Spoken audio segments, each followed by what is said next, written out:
Hey guys, how's it going? This is my Tool collection. For those of you who have been living under a rock, Tool is a grunge, psychedelic. I don't even really know how I would describe them now, but they definitely started out like on the heavier side of grunge and moved to kind of more like meditative trance type music. But they started in LA in 1990 and they released their first EP in 1992. This is Opiate. I just listened to this again recently. It's good, it's fun, it's solid. There's not a ton of memorable moments on here.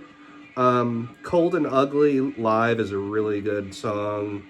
The rest of them are good. It's definitely their most pissed off release, which is cool. Oh yeah, and the song Opiate's really good too.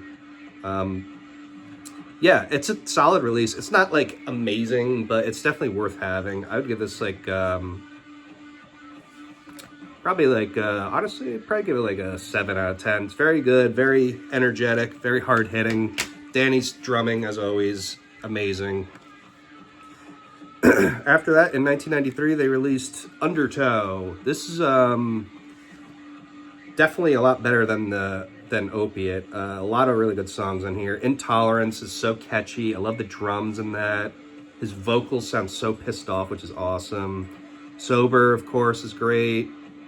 I believe the song Bottom has Henry Rollins singing in the middle, or like doing a spoken word thing, which is kind of cool. Swamp Song is awesome. Another really catchy one. Still has that like grunge, like dirty, like pissed off vibe to it, which is awesome. And 4 Degrees is really good. The rest of the songs in here are good, not great. But yeah, it's there's a lot of good moments on here. It kind of took me a little while to get into this.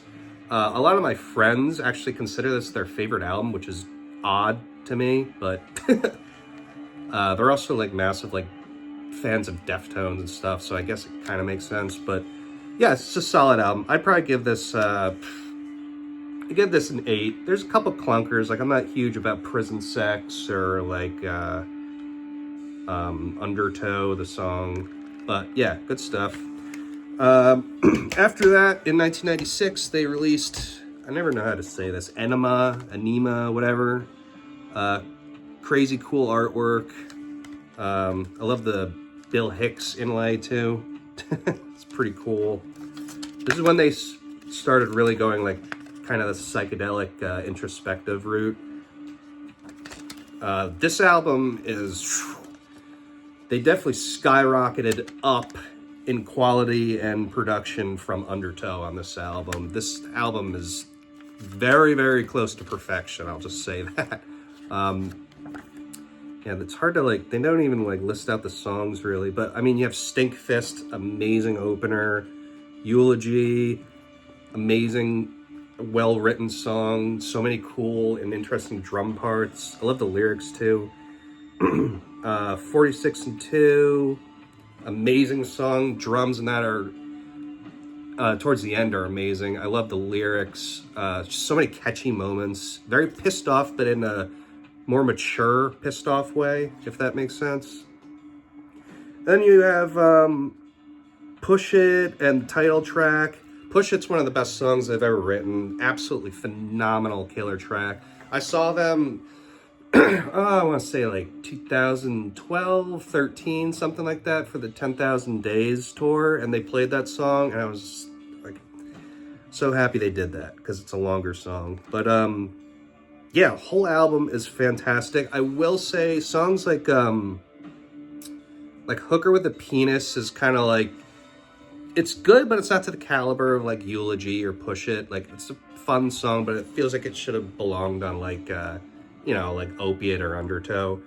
And then like Jimmy is okay. What's the song where you keep saying 11? That one's good, not great. Again, not to the caliber of Push It and Anima. But I will say the reason I kind of gave this super high praise in the beginning was because like what the high points on this, like the first 4 or 5 songs, and then like Push It and Anima and stuff like that, excellent. Can't stress enough how good those songs are. So this is a phenomenal album. I'm gonna have to give it a 9, even though I don't want to, because I feel like I like it more than that. But like I said, those two songs in the middle are kind of like, they're okay.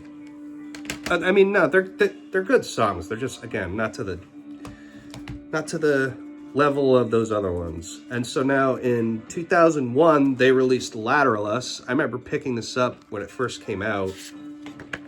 Like, it's such a shitty copy. Like, I had to tape it and everything. And I'll be damned if the CD still works, to be honest with you. But yeah, this is a top 5 favorite albums of all time album, easily. This is perfection. Like, they, for the most part, got rid of all the dopey, like, grungy, almost kind of stoner rock type vibe they had in the beginning of their career, which is fine. I like it, but they really show what they're capable of on this album, and it's like nothing short of genius. I can't rave about this album enough. Like, the first song, Grudge, the way that ends is just like so heart pumping and so like, oh my, like, you get why you get by listening to this album, you get why Tool fans are fucking annoying as shit and everyone hates them. I get it, trust me. And by no means, I'm not like this fucking weirdo that's gonna go out to, where are they having that like beach concert thing that like, it's become like a festival centered around like Tool and Primus. Like, the people that go to that must be like, ugh. I don't know. I don't like their whole cult fan base. Fucking weirds me out. And a lot of the, I don't want to get into it, but yeah, this album makes me kind of just like swallow all that and forget about it, because it has such a personal touch to it. And honestly, this album didn't hit me until like a couple years after I bought it, because it just took a while to sink in. But I mean, you have like just these 4 songs alone: Lateral Us, Disposition, Reflection, and Triad. Just some of the best music you'll ever hear, period. Just, you know, hair-raising, insanely well written, insanely well orchestrated. But I mean, like, everything. Parabola, Ticks and Leashes, The Patient, even like the interlude songs like Eon Blue Apocalypse and Mantra and shit like that. Just phenomenal. So that's all I'm going to say. This is a top 5 favorite albums of all time. 10 out of 10, easily, obviously. So then 5 years later, in 2006, they released 10,000 Days. I also got this when it came out. Yeah, pretty good album. Not nearly to the level of fucking Lateral Us, but has some good songs. I actually really like the popular songs, which is not, you know, typical of me, but I really enjoy like Vicarious and The Pot. But I'm also like not a huge fan of Rosetta Stoned or the 10,000, what is it, the fucking Wings for Marie. Those 2 songs I'm not crazy about. There's definitely some inconsistencies in here. Jambi's a cool song. The Pot, like I said. Not huge on Rosetta Stoned. I don't like the way he does the vocals in that. It's just like, I don't know. I just feel like they could have done better with it. And then the last ones are pretty good. Virginity Tress or whatever is kind of forgetful. The thing about this is it feels kind of like radio friendly. Like they're starting to appeal to like a bigger audience, where like Lateral Us was like still kind of like, I'm not gonna say underground, but like still on the fringe, I guess you could say. This one was definitely like, yo bros, a new Tool album, like that type of shit started happening. But nonetheless, I bought it. I like it. It's not great. It's probably, honestly, I'd probably consider it at the same level as like Undertow. It's okay. It has some duds. So yeah, I'd give this like an 8 out of 10. And then in 2019, they released Fear Inoculum, which I did not get because it's a testament to why like the fans and the whole Tool sphere is annoying as fuck. They only released it on a version that you had to spend $45 to buy because it had a stupid fucking like TV in it or some hologram fucking electrical thing. And I'm just like, I'm just not doing that. Can I just have a normal CD or something? Like, it's like, it's just so, I hate it. And yeah, I mean, I listened to the album. I've listened to it like a couple times. Not very impressive.